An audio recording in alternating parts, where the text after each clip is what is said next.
Bismillahirrahmanirrahim. Alhamdulillah wassalatu wassalamu ala Rasulillah, amma ba'd. Di video kali ini saya mau membahas topik bahasa Arab atas respon dari tantangan sebelumnya. Karena topik saya ini berbicara tentang banyak materi, yaitu akidah, hadis, dan juga proyek Sunni, maka kuncinya harus paham bahasa Arab. Kalau tidak paham bahasa Arab, maka koneksi antara umat Islam Sunni tidak bisa terjadi atau sulit terjadi. Nah, bagi kalian yang belum subscribe, bisa subscribe channel ini. Bagi yang mau mendukung channel ini supaya terus aktif upload, maka kalian bisa dukung kami dengan berdonasi di link yang sudah saya tampilkan di deskripsi. Nah, bab pertama yaitu hal. Hal itu maksudnya halaqah ya. Halaqah itu bagian atau episode. Biasanya kita kan pakai episode. Berarti halaqah, hal pertama, yaitu halaqah pertama. Penjelasan tentang isim. Apa itu isim?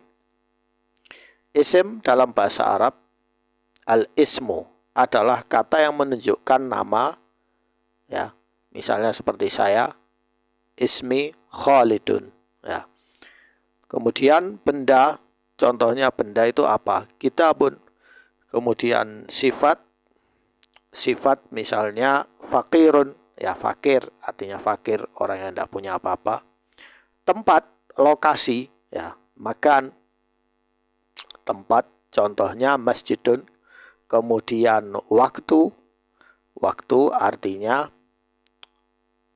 sa'ah, ya misalnya zuhran, ya asran, zuhur, ya bisa itu tanda waktu, atau sesuatu yang memiliki makna tertentu dan tidak terikat dengan waktu, bukan kata kerja.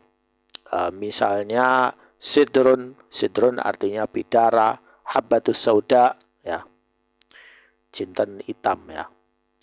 Isim biasanya merujuk pada kata benda, kata sifat, dan kata keterangan. Bisa kata benda, kata sifat, atau kata keterangan. Dalam bahasa Indonesia, secara sederhana isim adalah kategori kata yang bukan fi'il. Artinya dia bukan kata kerja. Atau harf, yaitu kata sambung.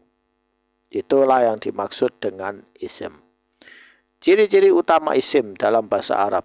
Jadi dalam bahasa Arab itu yang menunjukkan isim, membedakan isim dengan fi'il itu ada ciri-cirinya. Ya, yang pertama, dapat menerima tanda i'rab, perubahan akhir kata seperti fathah, kasroh, atau dhammah.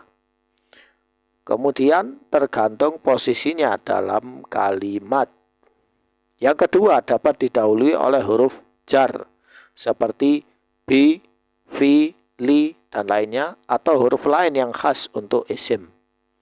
Ya, contohnya bisayyarati, biddarajati, fil baiti, ya, linnasi, ya.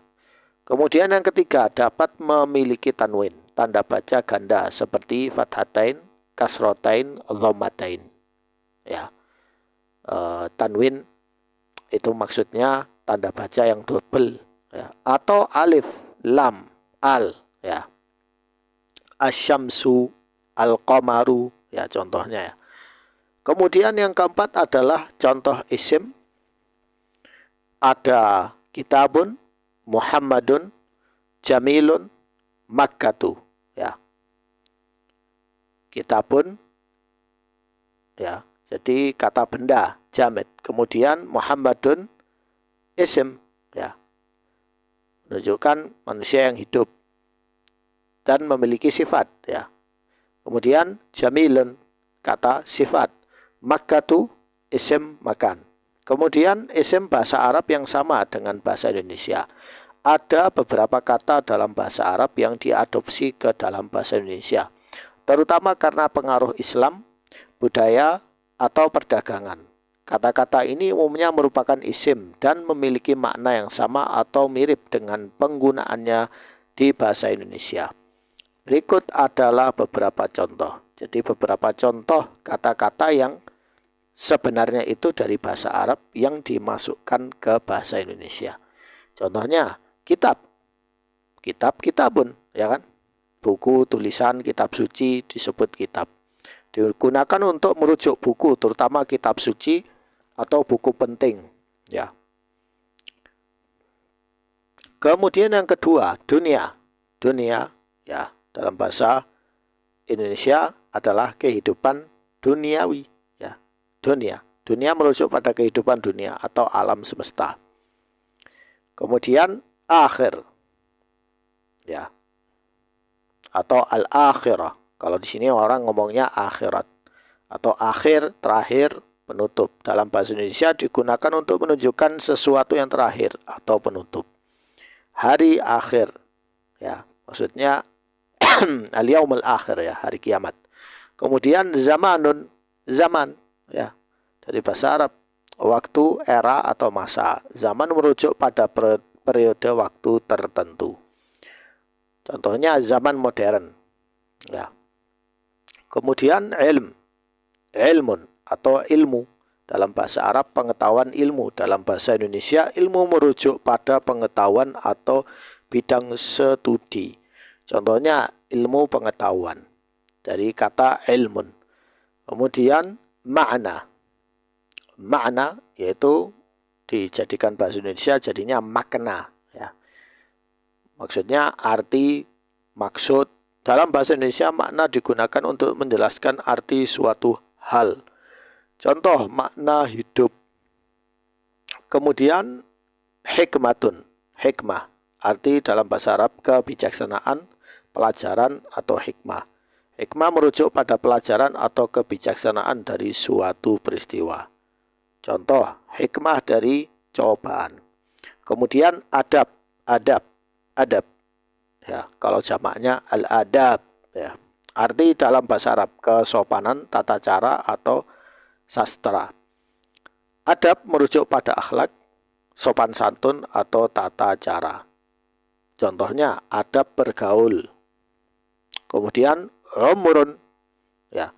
Umrun artinya usia, umur. Usia, umur, masa hidup. Umur merujuk pada usia seseorang. Umur panjang, ya.